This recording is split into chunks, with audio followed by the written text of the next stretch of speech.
TDP भी इस पर उसका, हालांकि टीडीपी के प्रवक्ता का कहना है कि उनके नेता अभी विदेश गए हैं, दावोस गए हैं, लेकिन जो मसौदा दिखाई पड़ रहा है ये उसका वो समर्थन नहीं कर सकते हैं, ये उन्होंने साफ तौर पर कहा है। दरअसल इसमें इस जो नियम में सबसे ज्यादा जो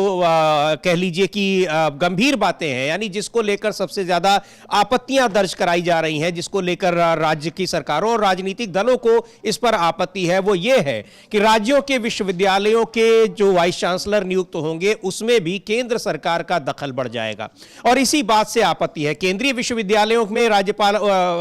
कुलपतियों की नियुक्ति तो केंद्र से होती ही है, लेकिन जो स्टेट के जो विश्वविद्यालय हैं राज्य सरकारों के, वहां भी कुलपतियों की नियुक्ति में राज्यपाल का, गवर्नर का रोल बढ़ जाएगा। गवर्नर का रोल बढ़ने का मतलब है कि केंद्र सरकार का, यानी विश्वविद्यालयों पर केंद्र सरकार किस तरह से अपना नियंत्रण बढ़ा देगी, इसको लेकर आपत्ति है। और कांग्रेस पार्टी और सीपीएम, जो केरल में सरकार है सीपीएम की, उसके साथ वहां कांग्रेस पार्टी विपक्ष में है, लेकिन दोनों ने एक साथ इस प्रस्ताव का समर्थन किया और उसमें प्रस्ताव पारित कर दिया गया कि इसका वो विरोध करते हैं और यूजीसी से इसको वापस लेने की मांग करते हैं।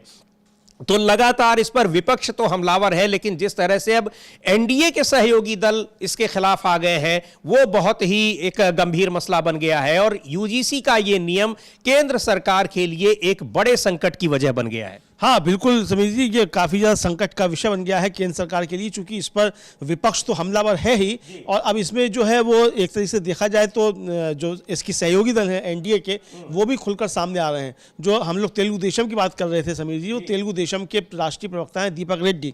उनका कहना है कि हमने यूजीसी के नियमों का मसौदा देखा है, लेकिन चूंकि हमारा शीर्ष नेतृत्व विश्व आर्थिक मंच के लिए दावोस में है, इसलिए इस पर कोई आंतरिक चर्चा नहीं हुई है। हालांकि अगर हमारे पास कोई आपत्ति है तो हम उसे सार्वजनिक रूप से नहीं उठाएंगे और इसके बजाय हम आंतरिक रूप से संबंधित लोगों को बताएंगे हम इस मुद्दे का राजनीतिकरण नहीं करना चाहते हैं। मतलब ये उन्होंने बचाव का रास्ता अपनाते हुए कहा है, चूंकि चंद्रबाबू नायडू और नारा लोकेश दोनों जो हैं वो दावोस में हैं, तो यानी दावोस से लौटकर जब चंद्रबाबू नायडू आएंगे, और चंद्रबाबू नायडू तो पहले भी फेडरलिज्म के लिए काफ़ी ज़्यादा बात करते रहे, तो ये सबसे ज़्यादा आपत्ति आएगी तो चंद्रबाबू नायडू की तरफ से वहाँ से आएगी। हालांकि जो राजीव रंजन प्रसाद हैं उन्होंने बाद में एक विज्ञप्ति जारी करके कह दिया कि ये उनका निजी विचार था, लेकिन वो निजी विचार क्या है कि उन्होंने एक तरह से मतलब कन्नी तो काटी, चूंकि लगा कि ये तो बनता जा रहा है, तो लेकिन ये संदेश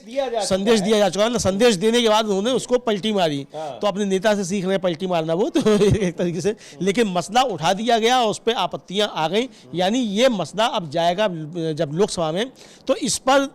तेलुगु देशम, चिराग पासवान और इनका नीतीश कुमार, इनका समर्थन नहीं मिलेगा, तो ये भी वन नेशन वन इलेक्शन की तरह वहाँ जेपीसी को जा सकता है या गिर सकता है। जी बिल्कुल।